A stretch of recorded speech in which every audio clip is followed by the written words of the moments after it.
नमस्कार मित्रांनो, सुस्वागतम. आनंदी या मालिकेच्या आजच्या भागामध्ये अगदी मनपूर्वक मी तुमचं स्वागत करते.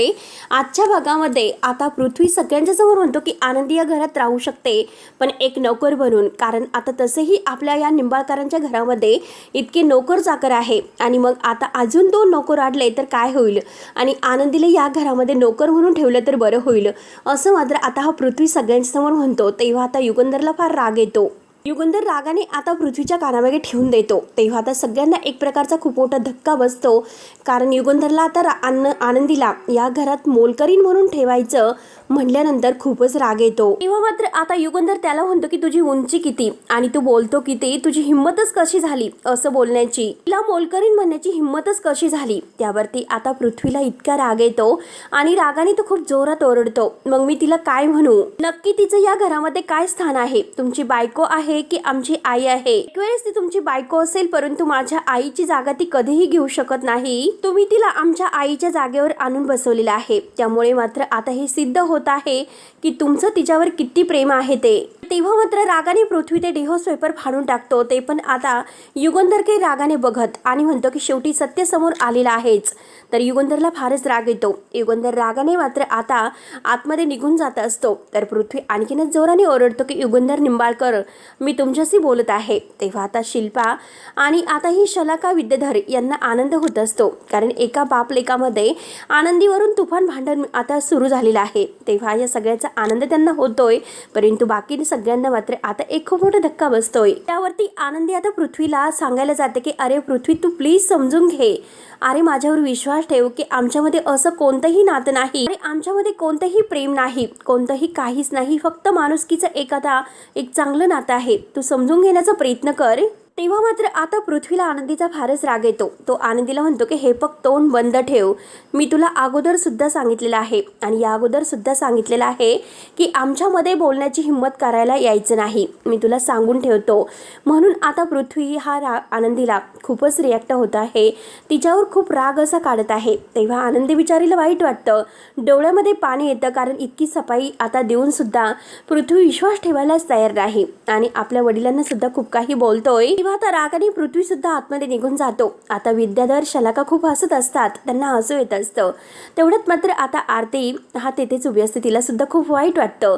आनंदी तिला आवाज देते की आरती ताई. तेव्हा आरती लगेच आनंदीच्या जवळ येते. तेव्हा आता आनंदी आरतीला म्हणते की आरती ताई, तू प्लीज मला मालक साहेबांकडे घेऊन चल, त्यांच्याशी बोलणं आता मला खूप गरजेचं आहे. तेव्हा आता आरती आनंदीच्या हाताला धरते आणि तिला आता युगंधरच्या रूमकडे घेऊन येते. युगंधर रूम मध्ये जात असतो. तेव्हा आनंदी म्हणते की मालक साहेब आता असं म्हटल्यानंतर युगंधर थांबतो. तर आरती आता आनंदी तेथेच आहे. तर आनंदी आणि आरती उभ्या असताना मात्र आता आनंदी म्हणते की हे बघा मालक साहेब, तुम्ही प्लीज असं करायला नको होतं, तुम्ही पृथ्वीला मारायला नको होतं. किंवा रागानेच आता हा युगंधर सुद्धा म्हणतो की आनंदी, तुला यामध्ये पडण्याची काही गरज नाही.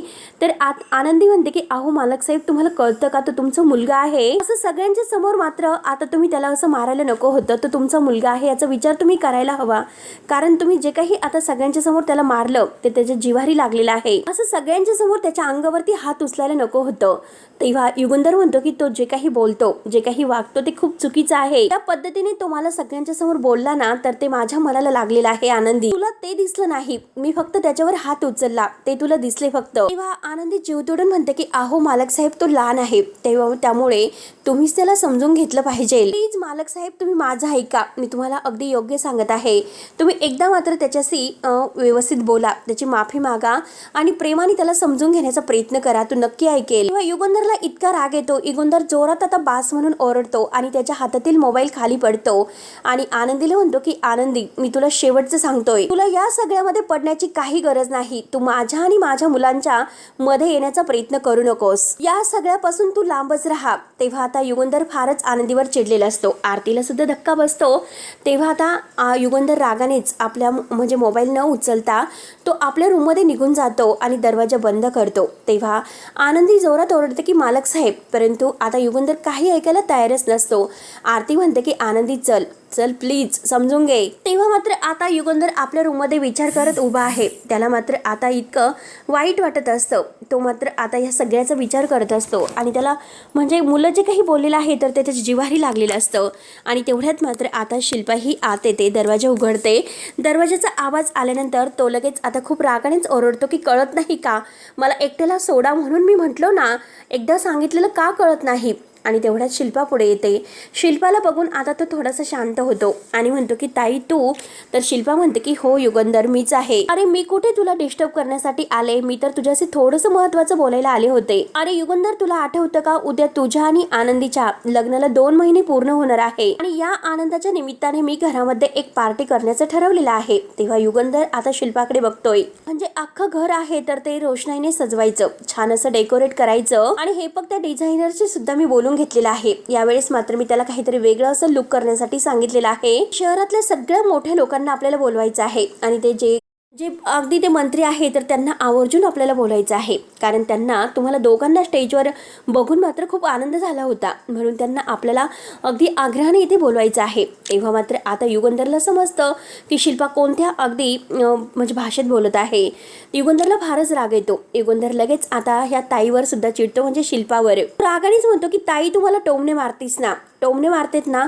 तेव्हा त्याने डोळे वगैरे सगळं काही अगदी मोठे केलेले आहे आणि अगदी रागाने तो आता बोट करून हे शिल्पाला बोलत असतो. तेव्हा आता शिल्पा म्हणते की नाही युगंधर, अरे मी कशाला टोमणे मारू, मी कशाला आता मुद्दामून बोलू. अरे तुझ्या लग्नाला 2 महिने झालेले आहेत म्हणून असं वाटलं की सेलिब्रेट करावं म्हणून. आणि हे बघ आता राग करून काय उपयोग होणार आहे, आता पाठ फिरून काय उपयोग होणार आहे बरं. अरे मी तुला सांगत होते तेव्हा तू माझं ऐकलंस का. अरे मी तुला सांगितलं होतं की आनंदीशी लग्न करणं म्हणजे आता या घरातील सगळ्या माणसांचा सत्यानाश करणं आहे आणि या घराचा सुद्धा. ह्या सगळ्या काही तुझ्या आयुष्यातील एक खूप घाणेरडा आणि अगदी असा निर्णय आहे. तू जे काही निर्णय घेतलेला आहे ना तो निर्णय फार चुकीचा आहे. अरे तेव्हा तर तुला फॅक्टरी वाचायची होती आणि तू शेवटी काय केलं, अरे या घराचा सत्यानाश करून ठेवला. तुला तर शेवटी लग्न करायचं होतं आणि तू एकदा सुद्धा म्हणजे का अगदी विचार केला नाही, कारण तू हे लग्न केलं आणि त्या लग्नामुळे मात्र तुझ्या या लग्नामुळे या घरातील लोकांवर आणि या घरावर काय परिणाम होईल तू विचार करायला हवा होता. आणि हे बघ मला माहिती आहे की तुझ्या शेवटच्या म्हणजे वेळेस समिताच्या शेवटच्या क्षणाला तिने मात्र आता हा तुझा बिझनेस आहे तर खूप मोठा कर असं सांगितलं होतं, तुला हे असं वागायला सांगितलेलं नव्हतं. या असं करून हे असं वागून बिझनेस मोठा कर असं ती म्हटली नव्हती. कळत न कळत तू काय केलंस तर त्या आनंदीला समिताची जागा दिलीस. त्या आनंदाची ही लायकी सुद्धा नाही आणि तिची पात्रता सुद्धा नाही. त्या आनंदीसाठी त्या 1.5 दमडीच्या मुलीसाठी तू मात्र माझ्या विरोधात उभं राहिला आणि बघितलंस का काय झालं. बघ तुझ्या ह्या वागण्यामुळे आणि तुझ्या आणि त्या आनंदीच्या लग्नामुळे आणि त्या आनंदीमुळे या घराचा विनाश झालेला आहे, विनाश. त्यामुळे युगंधर या गोष्टीपासून मी तुला कधीही माफ नाही करणार हे लक्षात ठेव. अरे मीच तर कधी तुला माफ करणारच नाही या गोष्टीसाठी, पण तुझी मुलं सुद्धा तुला कधीच माफ नाही करू शकत. आणि आणखीन एक सत्य मी तुला सांगते, कारण समिता कधीही आता तुला एक नवरा म्हणून आणि त्या मुलांचा बाप म्हणून कधीच माफ नाही करू शकणार. तू एक खूप मोठी चूक केलेली आहे त्या आनंदी बरोबर लग्न करून. आणि तेवढ्यात आता ढगांचा गडगडाट व्हायला सुरुवात होते. आता शिल्पा इकडे तिकडे बघते खिडकीतून आणि लगेच मात्र आता ती युगंधरला म्हणते की युगंधर बघितलंस का, अरे ह्या ढगांचा जो काही गडगडाट होत आहे ना तर तो या गोष्टीची साक्ष देत आहे. आणि ही चमकणारी वीज आहे तर ती समिताचं संतापणारी चमक आहे आणि हा कोसळणारा पाऊस आहे तर तो समिताचे अश्रू आहेत रे. म्हणून आता शिल्पा रडत असते. आठवतं का तुला आठवतं का काय होत होतं जेव्हा तू आणि समिता एकमेकांशी भांडत होते. तेव्हा मात्र आता धावत समिता रडत माझ्याकडे यायची, मात्र मी तिला जवळ घेऊन तिचे अश्रू पुसायचे, परंतु आज माझ्या जवळ ती नाही आणि तिचे अश्रू पुसण्यासाठी तिच्याजवळ कोणीच नाही आणि ती एकटी पडलेली आहे आणि आता तिला आधार देण्यासाठी कोणीच तिच्या जवळ उरलेलं नाही आणि हे फक्त आणि फक्त तुझ्या एका चुकीमुळे झालेलं आहे. म्हणून आता शिल्पा ही युगंधरला दोष देत असते आणि त्याला आता म्हणजे इतकं टेन्शन आलेलं असतं तरी सुद्धा तो स्वतःला शांत फील करत असतो, परंतु आता मनामध्ये त्याचं पूर्णपणे तो खचून गेलेला असतो. आणि आता मात्र शिल्पा मोठमोठ्याने रडते आणि म्हणते की राहा, आता तू या घरामध्ये राहा तुझ्या त्या लाडक्या आनंदीला घेऊन. कायमचा निरोप दे मला आणि मुलांना, आम्हाला सोडून दे, आमचा विचार करू नकोस. तेव्हा आता शिल्पा रडत बाहेर निघून जाते. युगंधरच्या फार जिव्हारी लागलेलं असतं. तेव्हा तो विचार करतो पृथ्वीच्या बोलण्याचा, कारण एकतर तुमची मुलं किंवा ही आनंदी यापैकी दोघींपैकी आता एकाची निवड करा आणि तुमच्या ह्या रक्ताची जी काही नाती असलेल्या मुलांना म्हणजे सोडा, नाहीतर ह्या आनंदीला, ही तुमच्या लग्नाची आनंदी आहे तर तिला डिव्होर्स द्या, तिला कायमचं सोडून द्या, तुमची मुलं तर स्वीकारा किंवा त्या आनंदीला स्वीकारा. ह्या सगळ्या बोलण्याचा मात्र युगंधर आता विचार करत आहे. त्याला खूप टेन्शन आलेलं असतं आणि ती मात्र या घरात राहू शकते, पण तुमची पत्नी बनून नाही, तर आता या घरातील नोकर बनून. हे सगळं आता युगंधरच्या जिव्हारी लागलेलं असतं आणि अशा उद्धट बोलण्याने मात्र युगंधर रागाने त्याच्यात थोबाडीत ठेवून देतो. ह्या सगळ्याचा आता तो विचार करत आहे. युगंधरला आता इतका राग आलेला असतो, इतका राग येतो, कारण तो समोर जी काही काचेची आता ती फ्लॉवर प्लांट आहे तर तो उचलतो आणि रागाने फेकून देतो. तेव्हा त्याच्या हाताला काच लागलेली असते. तेव्हा जोरात तो आपला हात अगदी दाबून धरतो आणि त्याला तर काय करावं तेच काही सुचत नसतं. अगदी पूर्णपणे तो खचून गेलेला आहे आणि सगळ्याचा विचार करत मात्र तो एकटा पडलेला असतो. त्याला इतकं वाईट वाटतं आणि इतकं मात्र तो आता विचार करून टेन्शनमध्ये आलेला आहे. त्याला काहीच कळत नसतं. तेव्हा तो अगदी पूर्णपणे आता हतबल झालेला असतो. त्याला आपल्या समिताची यावेळेस फारच आठवण येते. पूर्णपणे आता एकटा पडलेला आहे. मुलं आणि शिल्पा जे काही बोललेले आहे त्यामुळे त्याला आता इतकं जिव्हारी लागलेलं असतं. त्यानंतर आता इकडे आनंदी किचनमध्ये आहे. तिची सुद्धा अवस्था तशीच असते. ती सारखा आता मालक साहेबांचा म्हणजे युगंधरचा विचार करत आहे.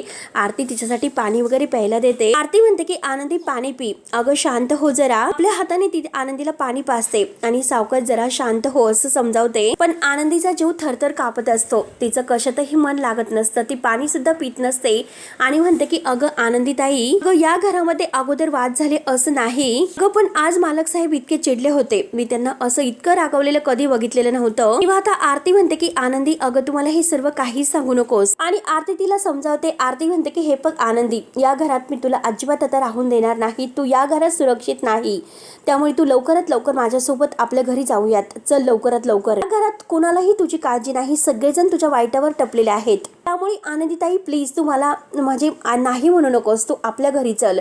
तेव्हा लगेच आता आनंदी म्हणते की नाही अगं हे बघ आरती ताई, मला मात्र माझी काळजी नाही. मी माझा विचार करतच नाही. अगं मला पृथ्वीची काळजी वाटते. अगं स्वतःच्या बापाने मात्र सगळ्यांच्या समोर आता त्याच्यावर हात उचलला. काय वाटलं असेल त्याला, त्याच्या मनावर काय बेतलं असेल, काय वाटत असेल त्याला. तेव्हा चल आत्ताच्या आत्ता चल, आपल्याला मालक साहेबांशी बोललं पाहिजे किंवा पृथ्वीशी, तुम्हाला घेऊन चल बरं. तेव्हा आता आरती म्हणते की आनंदीताई अगं शांत हो, तू वेडी आहेस का, काय विचार करतेस तू. या घरात सगळेजण तुझ्या अगदी रागराग करत आहे आणि तरी सुद्धा तू का स्वतःचा विचार करत नाहीस. तुला काही समजत नाही का आनंदी. अगं जरा विचार कर, जे मालक साहेब कायम तुझ्या पाठीमागे सावलीसारखे उभे राहतात ते तुला आणि या घराला विसरून रागाने इतके पेटून उठलेले आहे आणि ज्या पृथ्वीचा इतका अपमान झालेला आहे आणि तो मात्र तुझ्याशी 4 शब्द तरी नीट बोलेल का, याचा तू विचार का करत नाहीस. पृथ्वी रागाने इतका अगदी बूम झालेला आहे. त्याला राग आलेला आहे आणि सगळ्यांच्या समोर त्याचा इतका मोठा अपमान झालाय. मग तो कसा तुझ्याशी बोलेल. एकतर तुझा त्याला किती राग आहे, तर तुझाच अपमान करेल, तुझा तिरस्कार करेल आणि तुला कळतं का तू काय बोलतेस. तू त्याच्याशी बोलायला चल असं म्हणतेस. अगं तो तुझ्यावरून आता इतका रागवलेला आहे आणि कसं तू त्याच्याशी बोलणार. तो तुझा तिरस्कार करेल, तुला बोलेल. त्यामुळे आनंदी हे बघ, आता मात्र तुला जर कोणी काही बोललं, तुझा तोवर कोणी रागराग केला तर मात्र मी ते नाही सहन करू शकत.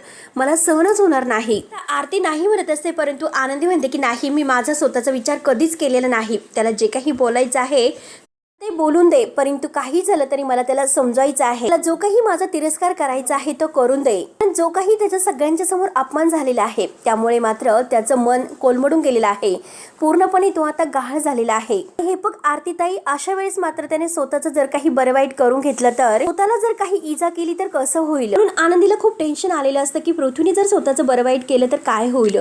त्यानंतर मात्र पृथ्वी इकडे आपल्या रूममध्ये इतका टेन्शनमध्ये विचार करत आहे. तो खूपच रिॲक्ट झालेला असतो. त्याला आता फार टेन्शन आलेलं असतं कारण सगळ्यांच्या समोर आज युगंधरने त्याला मारलेलं असतं. विचार करून करून आता त्याचं डोकं फुटण्याची वेळ आलेली असते. तो सारखा विचार करत आहे आणि जेव्हा तो आता युगंधरला जे काही बोलला आणि युगंधरने त्याच्या सनकनी कानामागे दिली, हे सर्व क्षण त्याला सारखे सारखे डोळ्यासमोर येत असतात आणि युगंधरने स्पष्ट आता आनंदीला घटस्फोट देणार नाही हे त्याच्या तोंडावर खरं सांगितलेलं असतं. आणि तेव्हा पृथ्वी आता ह्या सगळ्याचा विचार करत आहे. अगदी विचार करून करून तो खूप आणखीनच टेन्शनमध्ये येत असतो. आता तीनही मुलं मात्र इतके टेन्शनमध्ये आहेत. आता सगळ्यांना इतकं म्हणजे पेटून उठलेले असतात. आता मिताली एका बाजूला टेन्शनमध्ये बसलेली आहेत आणि प्रांजल एका बाजूला. आनंदीला नोकर म्हटल्यानंतर युगंधरने सनकणी त्याच्या कानामागे ठेवून दिलेली आहे, म्हणून त्याला सारखे आपल्या कानामागेच आवाज येत असतो. तो सारखा कानाला हात लावतो आणि नाही नाही असे ओरडत असतो. नाही नाही, तो माणूस मला असं बोलूच कसं शकतो? लायकी काय आहे त्या माणसाची? तो माणूस माझी लायकीच कसं काढू शकतो? माझी लायकी काढतो म्हणून आता इकडच्या वस्तू तिकडे जोरजोराने फेकून देत असतो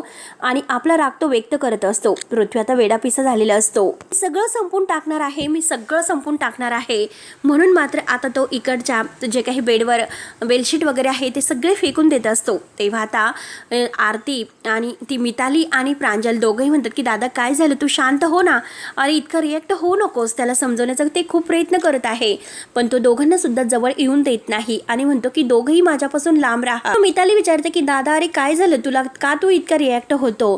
तर प्रांजल म्हणतो की अरे शांत हो दादा, परंतु आता तो कसला तरी बॉक्स शोधत असतो.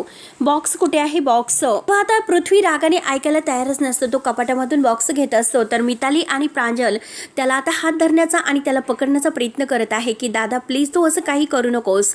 तेव्हा तो मितालीला सुद्धा बाजूला ढकलतो आणि प्रांजलला सुद्धा हाताला धरून बाजूला ढकलून देतो आणि दोघांनीही बाजूला हो तुम्ही दोघं मला समजावणार आहात का? तेव्हा मात्र आता मितालीचा जीव म्हणजे इतका तिळतिळ तुटलेला असतो. ती म्हणते की दादा प्लीज तू असं काही करू नको. प्रांजल सुद्धा तेव्हा आता पृथ्वी आपल्या अंगातील कोट आहे तर तो काढतो, फेकून देतो आणि म्हणतो की तुम्ही आता मला समजावणार आहात का? शांत व्हा, तुम्हाला समजून सांगतो की माझ्यामध्ये येऊ नका. तेव्हा मिताली आणि प्रांजल दोघेही ऐकायला तयार नसतात. प्रांजलने आता कपाट बंद करून तो मात्र तेथे कपाटाच्या म्हणजे त्याला असा पाठ देऊन उभा राहिलेला असतो, कारण ह्या पृथ्वीने कपाट उघडू नये आणि त्यामधून काहीतरी बॉक्स वगैरे घेऊ नये यासाठी. परंतु आता हा पृथ्वी इतका रागाच्या भरात तो ह्या मितालीला आणि ह्या प्रांजलला बाजूला पुन्हा ढकलून देतो आणि म्हणतो की हे बघा मी परत एकदा तुम्हाला समजावतो, माझ्यामध्ये येऊ नका, मला तुम्ही समजावू नका, मी तुमचं ऐकणार नाही. म्हणून आता हा पृथ्वी इतका माथे फिरू मात्र इतका भडकलेला असतो. त्याला अगदी तो स्वतः इतका रिॲक्ट होत असतो, कारण युगंधरने त्याला सगळ्यांच्या समोर मारलेलं आहे हे आज त्याला काही सहन होत नसतं. आनंदीने जो विचार केलेला आहे अगदी तसंच इकडे घडत आहे. मिताली आणि प्रांजल मात्र खूप टेन्शनमध्ये आलेलं असतं की दादाला कसं शांत करायचं, परंतु आता हा पृथ्वी एकदम ऐकायला तयारच नसतो. तेव्हा पृथ्वी त्यांना बाजूला ढकलून देतो आणि तुम्ही मला समजायचं नाही, जोपर्यंत आता मला वेदना होत नाही ना तोपर्यंत मला बरं वाटणार नाही. म्हणून तो आता रागाच्या भरामध्ये शेवटी तो कपाटामधून बॉक्स घेतो आणि त्यातील तो चाकू बाहेर काढतो. मिताली आणि प्रांजल या दोघांना फारच आता धमकावतो, जर माझ्या आड आले तर माझ्या इतकं वाईट कोणी नसेल, मी तुम्हाला सांगून ठेवतो. जोपर्यंत आता वेदना मला होत नाही तोपर्यंत माझा राग काही कमी होणार नाही. म्हणून तो मात्र आता जो चाकू आहे तर तो चाकूने आपली नस कापण्याचा प्रयत्न करत आहे. तो चाकू आपल्या हातावर मारून घेण्याचा तो प्रयत्न करत आहे. तेवढ्यात तो चाकू मारणार तोच लगेच मात्र आता मिताली आणि प्रांजल खूप घाबरूनच असतात. त्यांना काय करावं काहीच कळत नसतं. ते दादा दादा म्हणून आता खूप विनवण्या करतात पृथ्वीच्या, पण तरी सुद्धा हा वेडा पृथ्वी काही ऐकायला तयार नसतो. आणि तेवढ्यात तेथे आता हा विद्याधर येतो आणि विद्याधर त्याच्या हातातील चाकू हिसकावून घेऊन एक सनकणी त्याच्या कानामागे ठेवून देतो आणि विचारतो की काय करत होतास? मात्र आता लगेच पृथ्वी रडत असतो. पृथ्वी म्हणतो की अरे त्या माणसाने आणि त्या आनंदीने संपवलं, अरे यार मला माझ्या नजरेमध्ये त्यांनी पाडलेलं आहे. तेव्हा विद्याधर हे सर्व ऐकतो आणि पृथ्वीला म्हणतो पण काही झालं तरी मी तुला संपून नाही देणार. तोपर्यंत तुझा काका जिवंत आहे तोपर्यंत मी तुला नाही संपून देणार. अरे तुझ्या नालायक बापासाठी तू स्वतःचा जीव द्यायला निघालास का? कळतं का पृथ्वी? अरे काय करतोस तू? झालेला आहेस का? तुला कळतं का? हा काका आहे ना तुझ्या पाठीशी कायम उभा, तू अजिबात स्वतःला एकटं समजू नकोस. पृथ्वीला तो जवळ घेतो आणि म्हणतो की अरे पृथ्वी मला तुझा राग कळतो आणि खरं तर मात्र माझ्यापेक्षा जो काही तुझा हा राग आहे तो कुणाला नाही कळणार रे. कारण या सगळ्या परिस्थितीतून मी गेलो आहे. माझ्यावर सुद्धा अशी वेळ तुझ्या बापाने आणलेली आहे. त्या बापाने आणि त्या नालायक आनंदीने मला सुद्धा इतका त्रास दिलेला आहे आणि जेव्हा मी त्यांच्या विरोधात उभं राहिलो तेव्हा या लोकांनी काय केलं, मला वाईट ठरवलं आणि वाईट माणूस ठरवून त्यांच्यातून बाजूला फेकून दिलं आणि मला जेलमध्ये सुद्धा टाकलं. तेव्हा आता विद्याधर पूर्णपणे आपल्या ते भावाच्या विरोधात खोटं बोलत आहे आणि पृथ्वीला त्याच्या वडिलांच्या विरोधात भडकत आहे. स्वतः किती चांगला आहे, स्वतः किती खरं आहे त्याच्यासमोर दाखवतो आणि त्याच त्याच वेळेस आता दरवाजामध्ये उभे राहून आरतीने हे सर्व ऐकलेलं असतं. आरती आता पृथ्वीला म्हणजे सगळं काही सांगणार आहे, परंतु आता विद्याधर जे काही खोटं बोलतो ते सगळं आरती आता ऐकते. तर विद्याधर आता पुढे पृथ्वीला म्हणतोय, तुला सांगून ठेवतो की हा राग कधीही स्वतःवर नाही तर समोरच्यावर काढायचा असतो. तुला सांगतो, तुझा राग आहे ना तर तो असाच स्वतःमध्ये साठून ठेव आणि ज्यांनी ज्यांनी तुला त्रास दिलेला आहे सगळ्यावर तुझा हा राग निघलाच पाहिजे. तुझा तो गर्विष्ठ बाप आणि ती कपटी आनंदी, त्यांच्यामुळे तुझी ही अवस्था झालेली आहे. त्यांना सुद्धा कळून दे की दुखणं आणि तडफणं काय असतं ते. तेव्हा आता आरतीला धक्का बसलेला असतो. आरती मात्र आता अगदी ह्या विद्याधरचा खूप रागराग करणार आहे, कारण जे काही आज विद्याधर आनंदी आणि मालक साहेबांच्या विरोधात आता पृथ्वीला भडकून देतो ते सगळं काही मात्र आता चुकीचं आहे. तो आता विद्याधर मात्र आता त्यांना तिघांना अगदी चांगलंच भडकून देतो. तेव्हा मिताली आणि प्रांजल मात्र आता पृथ्वीच्या मिठी देतात. दादा, अरे तू काय करत होतास? तू पुन्हा जर असं केलं तर बघ, अरे आम्हाला असं सोडून जाण्याचा विचार करत होता. म्हणून आता ते दोघंही पृथ्वीच्या मिठीत खूप रडत असतात. आरतीला हे सगळं काही बघून इतकं वाईट वाटतं आणि आरतीला तर धक्का सुद्धा बसतो आणि पृथ्वी जे काही वागतो ते चुकीचं वागत आहे, चुकीच्या माणसावर विश्वास ठेवत आहे हे सुद्धा आता आरतीला समजतं. तेव्हा आता आरती इकडे आनंदीकडे येते आणि आनंदीला सर्व काही सांगते. तेव्हा आनंदीला हे ऐकून धक्काच बसतो. मात्र आता आनंदीला माहिती असतं. आनंदी म्हणते की आरती ताई काय बोलतेस, आणि याच गोष्टीची मला खरंच भीती वाटत होती. म्हणून आता आनंदी सुद्धा पूर्णपणे टेन्शन मध्ये आलेली आहे. मग विद्याधर सरांनी मात्र आता पृथ्वीला आसरा दिला असेल, तात्पुरतं मात्र पृथ्वीला त्यांनी वाचवलं असेल, परंतु आता मात्र मालक साहेबांनी जे काही आता ते पृथ्वीच्या बाबतीत ते वागलेले आहे, म्हणून आता ह्या विद्याधरने आणखीनच त्यांच्या मनामध्ये आता मालक साहेबांविषयी राग वाढवला असेल. जेव्हा आता ते पृथ्वीला आणखीनच मालक साहेबांच्या विरोधात भडकवतील तेव्हा यापेक्षा सुद्धा आणखीन जास्तच भयंकर असेल. आरती सुद्धा रडतच म्हणते आणि दात खात, हा विद्याधर आहे तर एक नंबरचा नीच आणि नालायक माणूस आहे. या घरामध्ये जो काही गोंधळ वगैरे होतो तर त्याला फक्त आणि फक्त तो एकच माणूस जबाबदार आहे.